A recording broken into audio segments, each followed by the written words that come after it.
ആയിട്ട് ഉണ്ടാക്കാൻ പറ്റിയ ഒരു മോര് കറിയാണ് ഇത് കേട്ടോ. അതിന് വേണ്ടിയിട്ട് കുമ്പളങ്ങ ഒരു 1/4 കിലോ ഒരു കഷ്ണം, അത് കഷ്ണങ്ങളാക്കിയിട്ട് അതിൽ ഉപ്പും മഞ്ഞൾപ്പൊടിയും മുളക് പൊടിയും കുറച്ച് വെള്ളം ഒഴിച്ചിട്ട് വേവിക്കുക.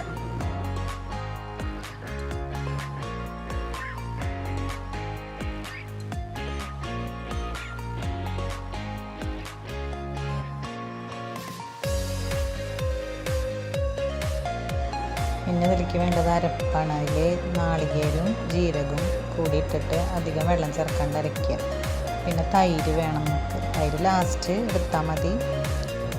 വേവിച്ച് വെച്ച ഈ കുമ്പളങ്ങയിലേക്ക് ഈ അരപ്പൊഴിക്കുക. എന്നിട്ട് തന്നെ നന്നായി തിളപ്പിക്കുക.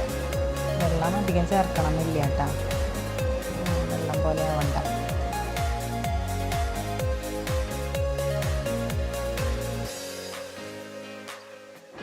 നാളികേരം ഒന്ന് തിളച്ച് വരുമ്പോൾ, കുറേ നേരം തിളയ്ക്കൊന്നും വേണ്ട, അപ്പോൾ തീ സിമ്മിലിട്ടിട്ട് നമ്മൾ തൈര് ഒഴിക്കുക. എന്നിട്ടൊരു പാൻ വെച്ച് കുറച്ച് വെളിച്ചെണ്ണ ഒഴിച്ച് ഉലുവയും കടുകും മുളക്, നീളമുളക്, വേപ്പിൻ്റെ ഇല ഇതെല്ലാം ഇട്ടിട്ട് ഇതിൽ വറുത്തൊഴിക്കുക.